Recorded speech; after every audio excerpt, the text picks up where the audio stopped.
ICC at ni-reject ang kanilang request. So dito naman tayo mga kababayan.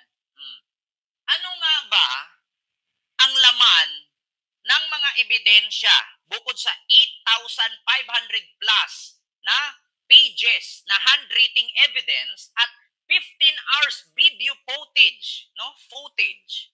Ano nga ba 'yun, mga kababayan? So ito na. I-explain ko sa inyo ha. Ito. Pakinggan ninyo ito, mga kababayan.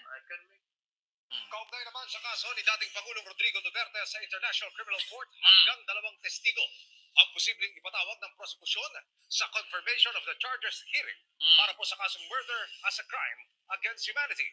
Humiling na ang ICC prosecutor ng proteksyon para maitago ang pagkakakilanlan ng mga testigo. Isinasapinal pa raw ng ICC prosecutor kung gaano karami ang ebidensyang gagamitin laban po sa dating Pangulo. Sa ngayon, isasama pa rin daw ang karamihan sa mga ebidensyang ginamit para sa arrest warrant ni Duterte noong Marso. Binubuo po ito ng higit 8,000 pahina ng mga dokumento, 9 na larawan at halos 16 na oras na audio-visual files. July 1 ang ibinigay na deadline ng ICC Pre-Trial Chamber 1 sa prosekusyon para po isumite lahat ng ebidensyang gagamitin sa confirmation of the charges hearing sa September 23. Inatasan din ng mga ICC judge ang prosecution panel na tukuyin kung ang ebidensya ay incriminating o nagdidiin sa dating Pangulo sa krimen o exonerating o nagpapawalang sala sa kanya. Ayon sa prosecution, may ebidensya silang pinag-aaralan na pwede nilang magamit para mapawalang sala ang dating Pangulo.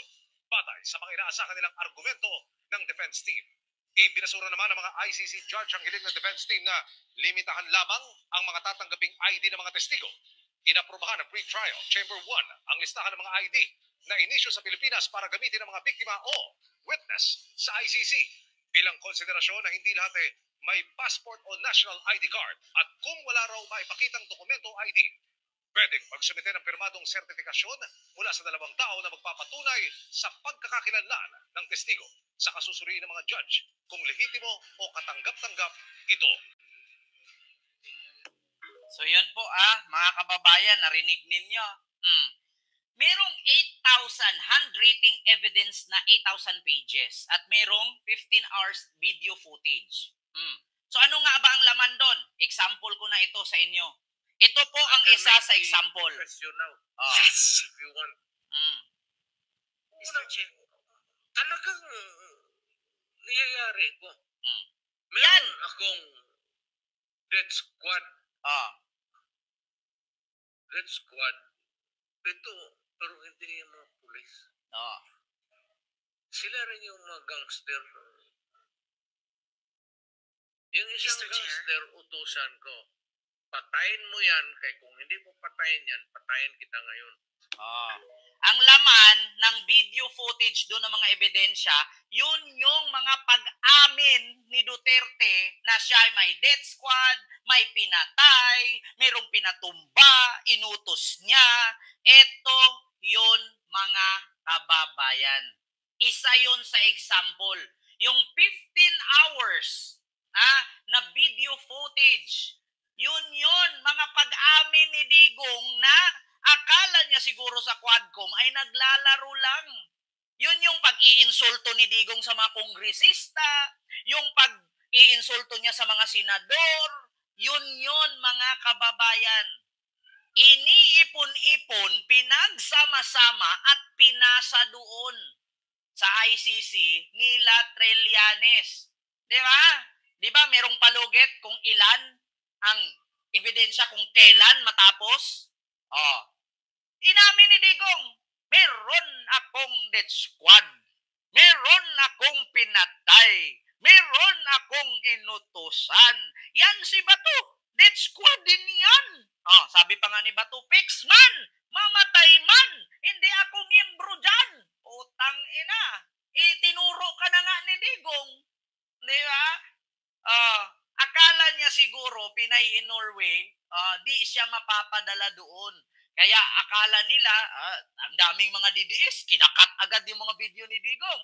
Tignan nyo, nilalaro-laro lang ni Digong ang Kongreso, nilaro-laro lang ni Digong ang Senado.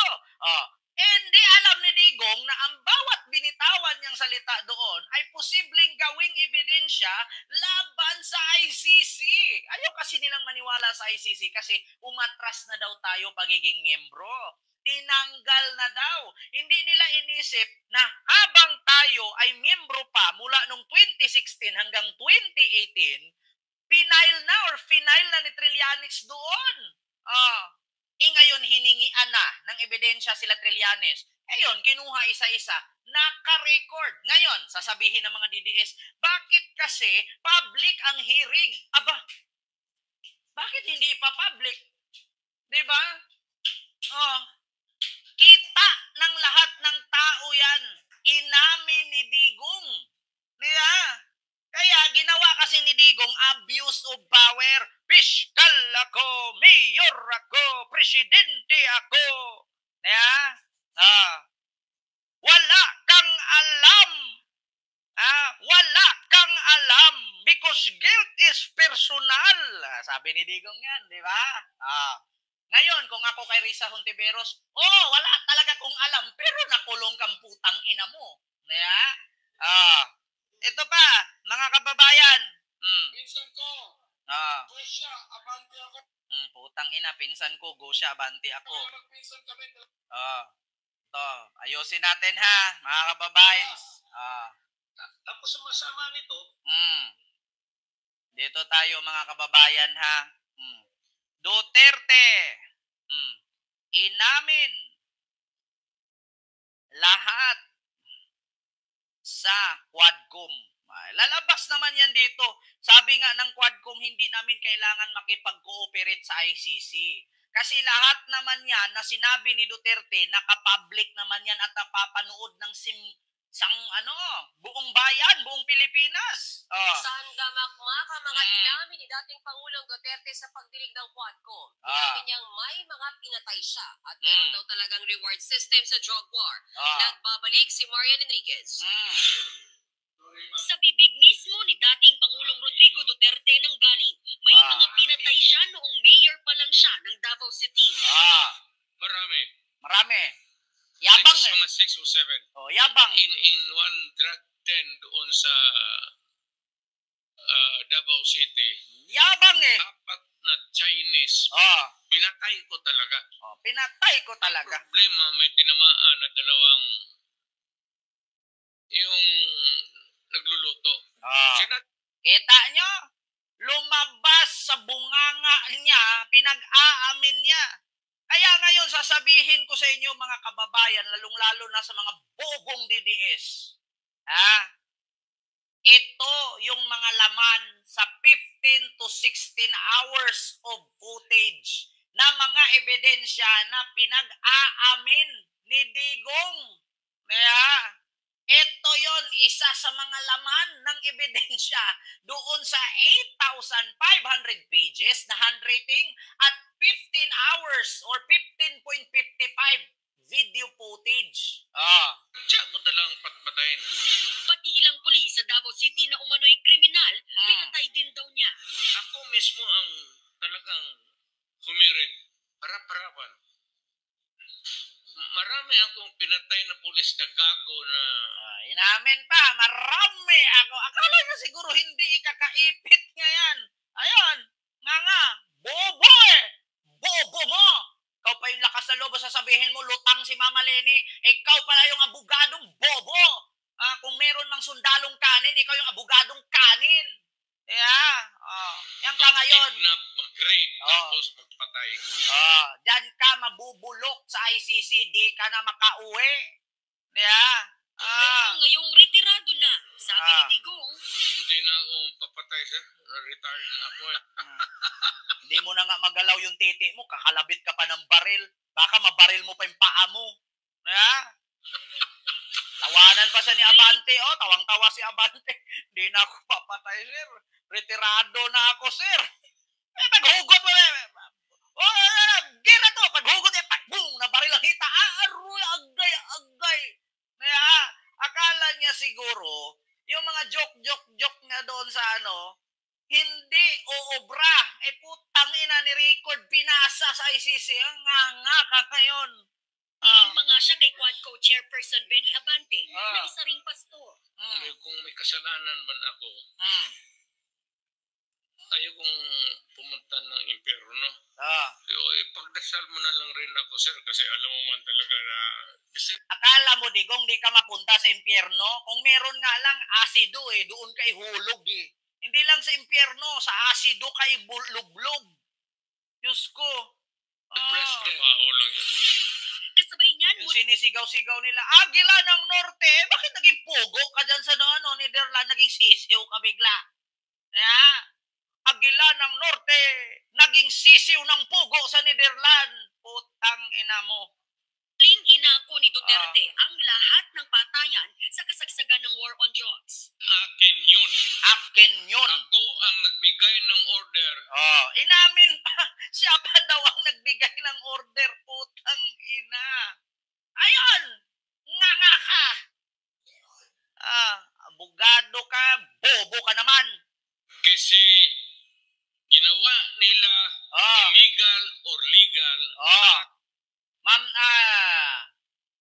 Jetsi Boretsi, ayan, Chichi Boretsi, mega love shoutout at maraming salamat sa iyong super chat. Thank you so much. Di ba, Chichi Boretsi?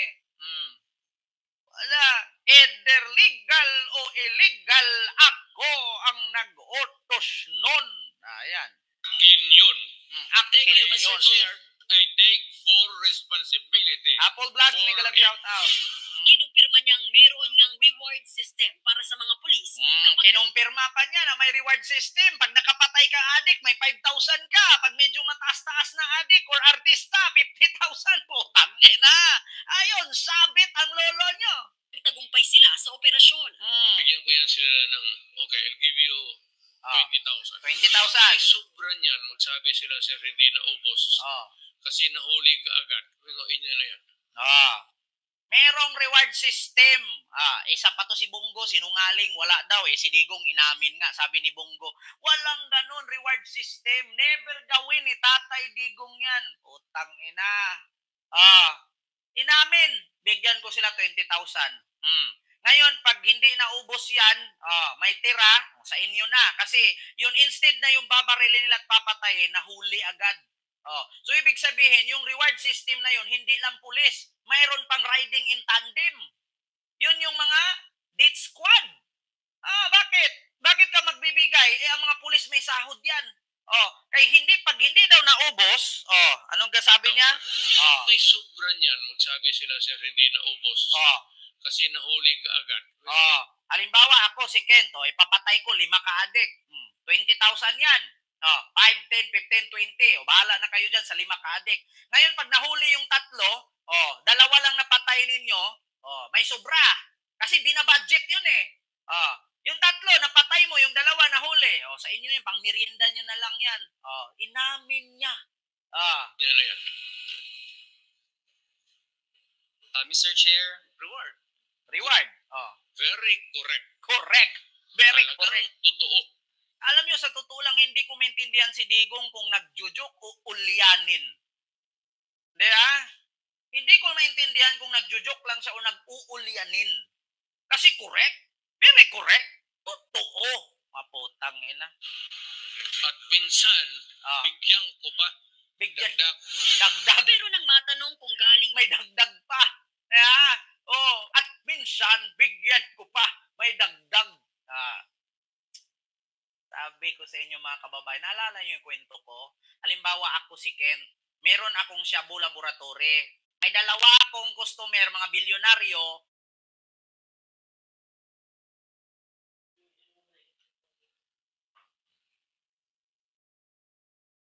Wala talaga. Ang hina ng internet. Ayan na, okay na. Ito na ba?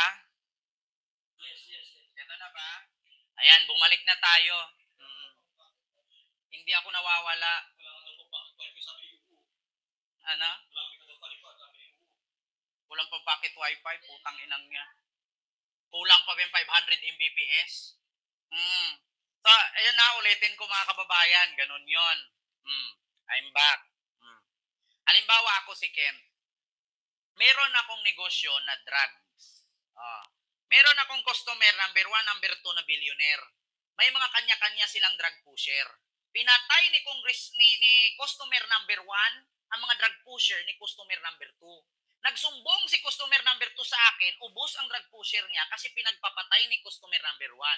So ngayon ako naman, ang gagawin ko, papatayin ko yung drug pusher ni customer number 1. Hindi naman po pwedeng si drug pusher customer number 1, ang papatayin ko, mawalan ako ng suki. Kasi kapag pusher ang patayin mo, bukas makalawa, may another drug pusher yan. Ang hindi mo patayin ay yung mga kliyente mo kasi mawawalan ka ng customer. Mahirap maghanap ng customer na bilyonaryo. Pero mabilis maghanap ng drug pusher. Ganon ang estilo ng lolo fentanyl ninyo. Kaya pag sabi-sabi, my God, I hate drugs, protector ang lolo ninyo. Ayon, nga, lahat inaamin ng lolo nyo. Mga kabulastugan niya. Inaamin niya.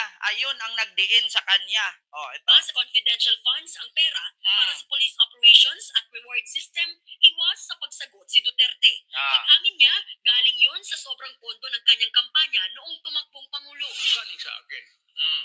Hindi na private money. Kasi natanggap ko yan.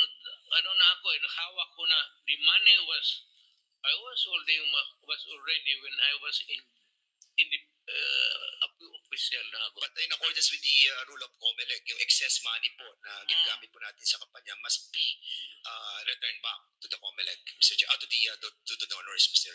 Maniwala, tanungin kita, sinong kandidato nagsauli?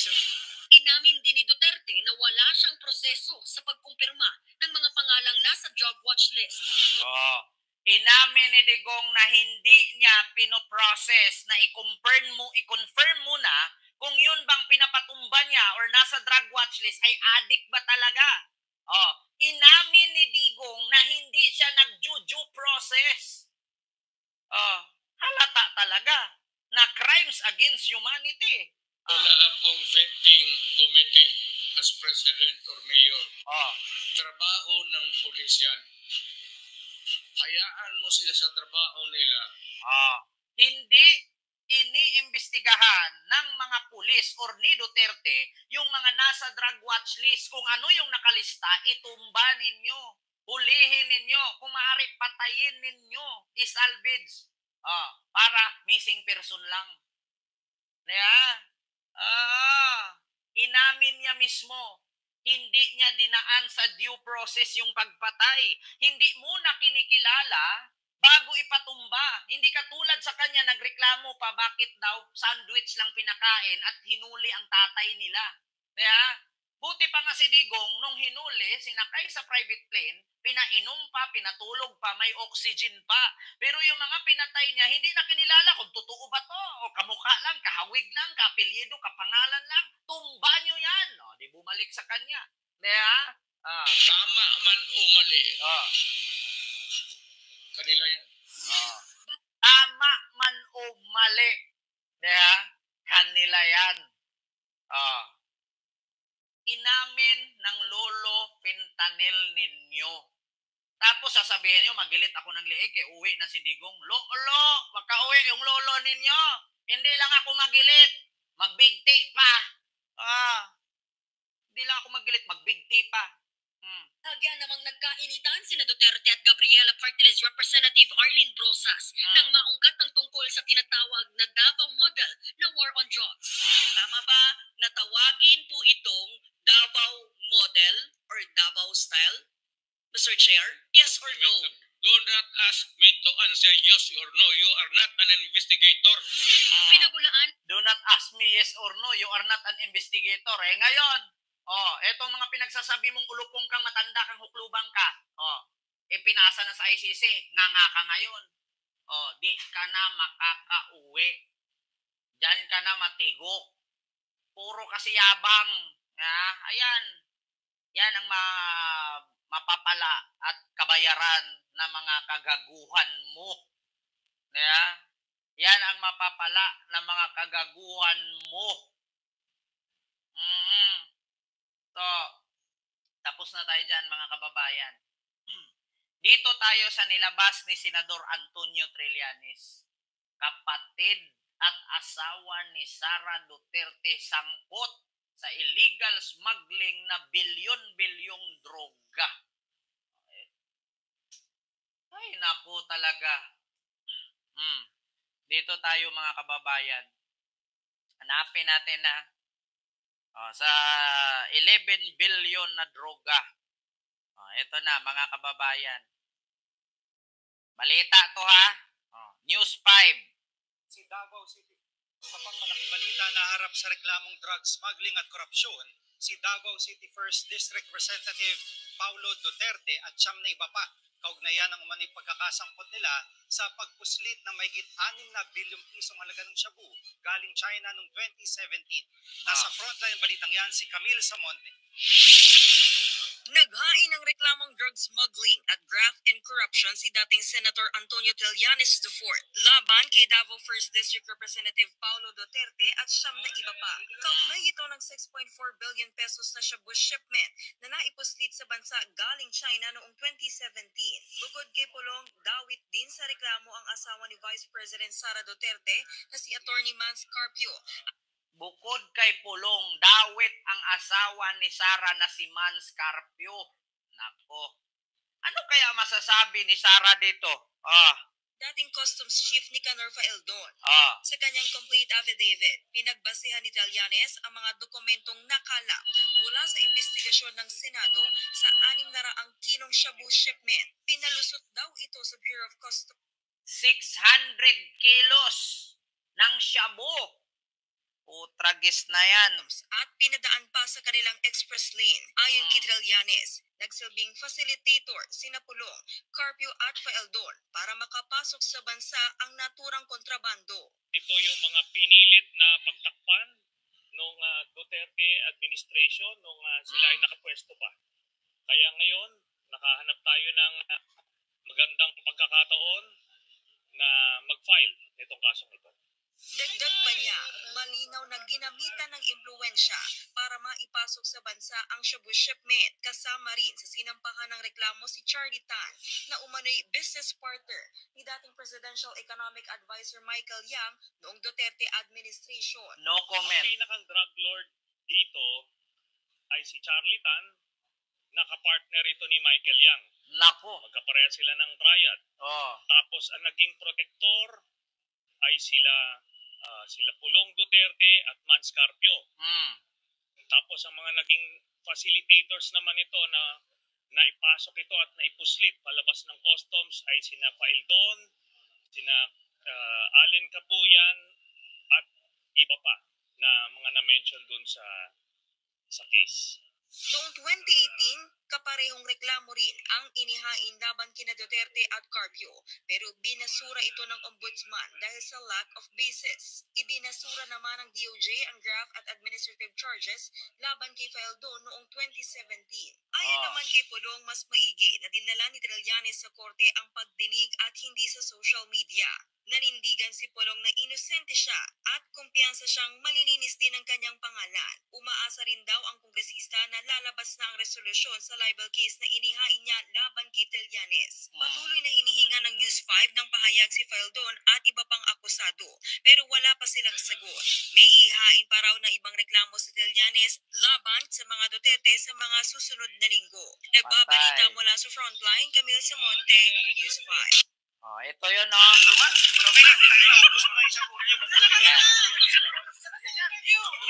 Ayan, mga kababayan, si Trillanes. Drug smuggling charge against Pulong Duterte, Mans Carpio, na asawa ni Sara Duterte, Nicanor Faeldon, Allen Capuyan, Charlie Tan, at iba pang miyembro ng Davao Group drug smuggling syndicate. Ito ay connection with 6.4 billion peso shabu sinong 2017. Ang mga nakalap namin na ebidensya ay bunga ng Senate investigations noong 2017 pero ito yung mga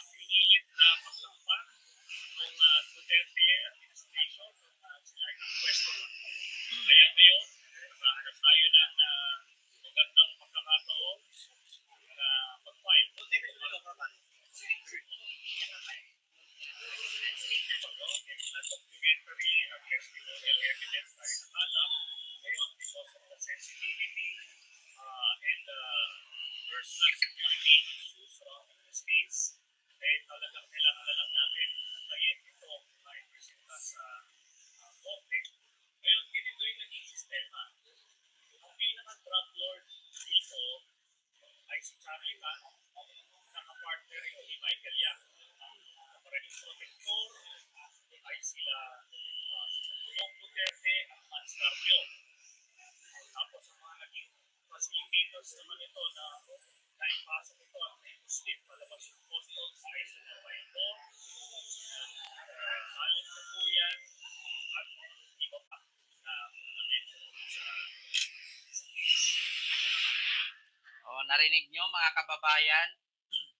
Ngayon, meron lang akong tanong, ano kayang reaksyon ng mga DDS nito? Kasi ito, tahimik to eh. Mula nung bumira si Senador Antonio Trillanes dito, walang masagot ang mga DDS vlogger dito. Kasi hindi nila alam. Hindi nila alam paano nila ipagtanggol itong si Pulong at asawa ni Sara. Kita nyo naman. At bukod dyan,